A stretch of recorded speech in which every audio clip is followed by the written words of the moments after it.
కంపెనీలు, బొంబాయి కంపెనీలు, అవన్నీ కంపెనీస్ ఉంటాయి. ఆ కంపెనీలకు సంబంధించి సోలార్ యజమానులు కాకుండా మా తెలంగాణ రాష్ట్రంలో ఉన్న మా మహిళలు, వనపర్తి మహిళలు కూడా సోలార్ యజమానుల ఉద్దేశంతో ఒక్కొక్క నియోజకవర్గానికి దాదాపు 50 నుంచి 100 మెగావాట్లు చేసి ఆ సోలార్ కంపెనీ కూడా మన మహిళా సంఘాలను బోధనలు చేసి సంవత్సరానికి 20,000 కోట్లు పెట్టి 5 ఏళ్లకు 1,00,000 కోట్లు కాంగ్రెస్ పార్టీ మహిళల కోసం ఖర్చు పెడుతుంది. కాబట్టి మనందరం రేవంత్ రెడ్డి గారు ఒకసారి చెప్పండి కదా, ఇవన్నీ చేసుకుంటూ పోతున్నాం. దాంతో పాటు వనపర్తి నియోజకవర్గానికి వస్తే కొంతమంది సన్యాసులు చెప్తారు, మొత్తం మేమే డెవలప్ చేసినాం, మొత్తం మేమే జీవోలు తెచ్చినాం అంటారు. ఏ జీవోలు తెచ్చిండ్రు, ఏం డెవలప్ చేసిండ్రు? మీరు ఇంతకు ముందు ప్యాకేజ్ 27 కానాపల్లి నుంచి వనపర్తి మండలం నుంచి పాండ్యాలు నువ్వు తెచ్చినావా? చిన్నారెడ్డి గారు తెచ్చిండ్రా? చెత్తకాడు. దాంతో పాటు బీమా ఫేజ్ 1 ఫేజ్ 2 అది ఎవరు తెచ్చిండ్రు? కాంగ్రెస్ పార్టీ తెచ్చింది, చిన్నారెడ్డి గారు తెచ్చిండ్రు. దాంతో పాటు గుడిపల్లి కానీ, జొన్నలవాడ కానీ, ఎల్లూరు కానీ కేరళ 90% వర్క్ అయిపోయిన తర్వాత ఉద్దాలంకాడ రెగ్యులేటర్, లడ్డపల్లికాడ రెగ్యులేటర్ పెట్టి నేను నీళ్ళు తెచ్చిన నీళ్ళు పెట్టుకుంటాడు. అవన్నీ కాదు, అవన్నీ తెచ్చింది కాంగ్రెస్ పార్టీ.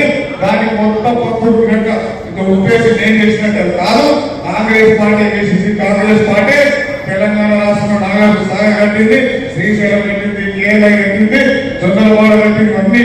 ఇవన్నీ మన గుడిపల్లు, జూరాల కానీ ఇవన్నీ కాంగ్రెస్ పార్టీ చేసింది. కాంగ్రెస్ పార్టీ ఇన్ని చేసిన కాంగ్రెస్ పార్టీ రాబోయే రోజుల్లో తెలంగాణ రాష్ట్రానికి వనపర్తి నియోజకవర్గం నియోజకవర్గంలో కాంగ్రెస్ పార్టీ గెలుచు ఇవన్నీ మనం పబ్లిక్ లో తీసుకోవాలి. వనపర్తి సంబంధించి మొన్ననే మార్చి 2వ తారీఖు నాడు మన గౌరవ ముఖ్యమంత్రి రేవంత్ రెడ్డి గారు వచ్చి ఒకటే ఒక రోజు 1000 కోట్ల అభివృద్ధి తరాలు మనకి ఇచ్చిపోయాడు.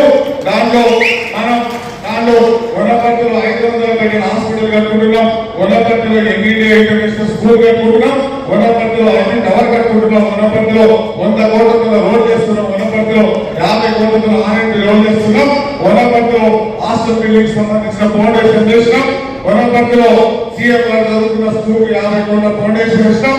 ఆ 1000 సున్నాలు సన్యాసులు మన గురించి 1000 కోట్ల అడుగుతారు. ఇవన్నీ మన ప్రజలకు తీసుకుపోవాలి.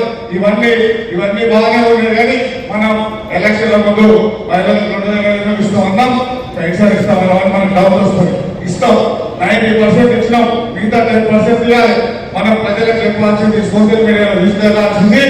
వాళ్ళు 16 మంది ముఖ్యమంత్రులు పనిచేసి 2014 కేసీఆర్ మన గవర్నమెంట్ అప్పచెప్పినప్పుడు తెలంగాణ ఇచ్చిన సోనియమ్మ కొంతమంది మాట్లాడి వాళ్ళ పార్టీ అప్పచెప్పినప్పుడు, అధికారం అప్పచెప్పినప్పుడు 26,000 బ్యాంకు బ్యాలెన్స్ ఉంది, 9,000